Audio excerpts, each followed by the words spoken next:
women see peace as transformative.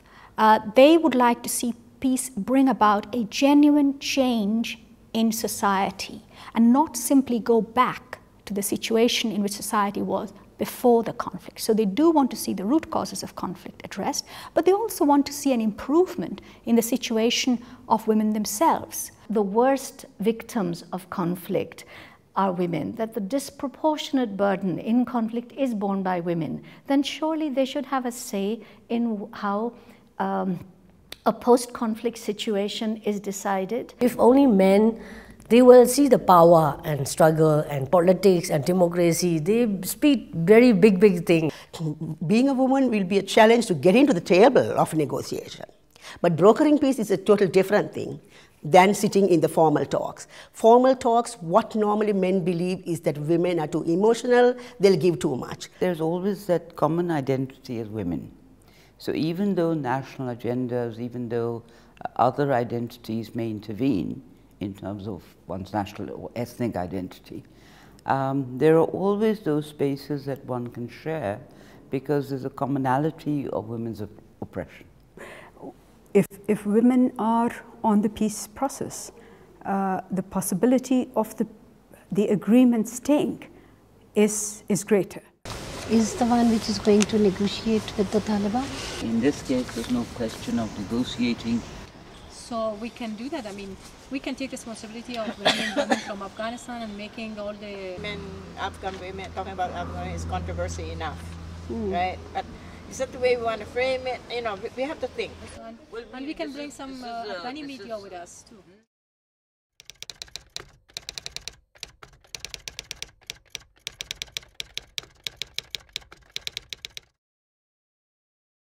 My second son, who was a Sri Lankan army officer, is reported as missing.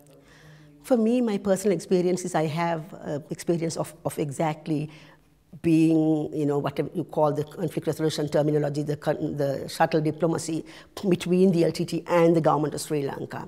So it was possible because I was a woman, especially because I was a mother, that I was accepted by the LTT, you know, as a mother, and also for the fact that I didn't have any other hidden agendas.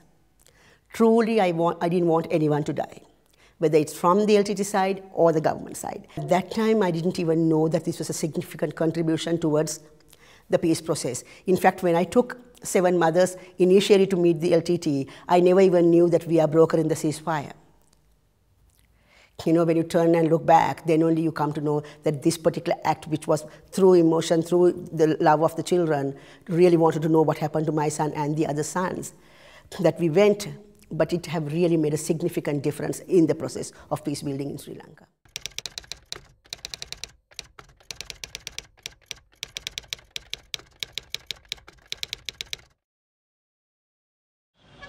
In Nepal, the insurgency was not only with political agenda, but one of the prime agenda was equality, inclusion, balanced development. It's a matter of pride to all the political leaders to say that we have a 33% women inside the Constituent Assembly, but they also need to question how much role and responsibility they have given to women. Women are invisible, in fact, in the whole negotiation process, except in the Constituent Assembly. Up to now, not even more than 10% women inside the decision-making structure of the political parties. And therefore, to change that structure, we need to have a proportional representation within the political structure. Having 33% in the assembly, we are quite visible, and having women caucus inside the parliament and assembly process has also made us quite visible, because there is a forum across the party line which is making a collective voice for negotiating different rights for women.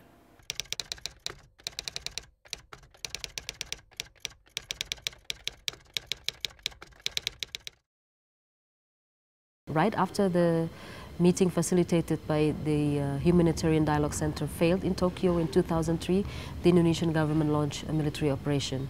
And at that time, my situation was difficult, and my house was raided, and everything is a mess. So I have to fled somewhere just to, collect myself and put my family into a safe place.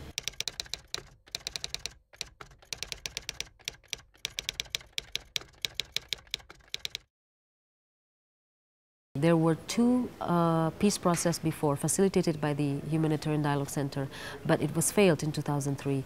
And then 2004, tsunami came.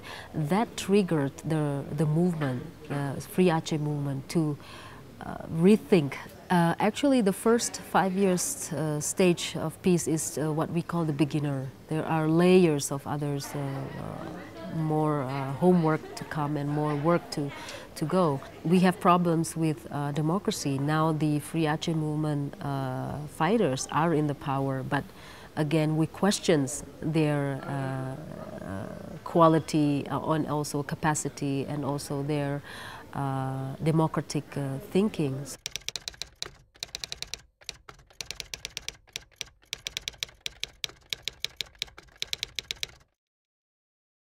I was born in Mindanao and had worked with Muslims ever since I started organizing work in the 70s. I became a negotiator during the time of President Arroyo, 2001 to 2004. Well, there were times when I asked myself why I was there, because there didn't seem to be a coherent peace policy on the part of government. So it was very difficult to negotiate.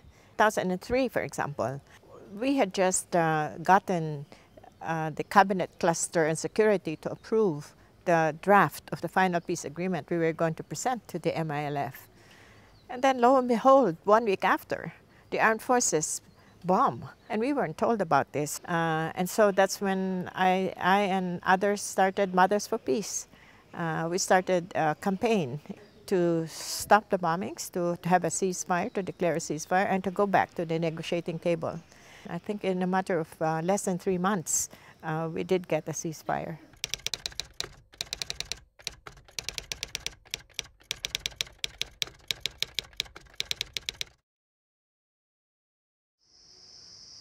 When I was practicing medicine, I found out during my practices that when I do my job, then the family or the ill person says that I don't have money to buy the prescription.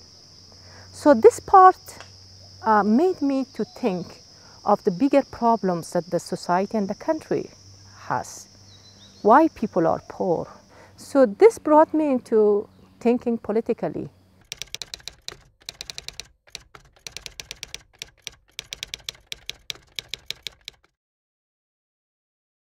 I had the chance to win, but they used a slogan of the religion against me. They used the slogan that voting to a woman is non-Islamic, and they had the power and they could spread out the message very quickly.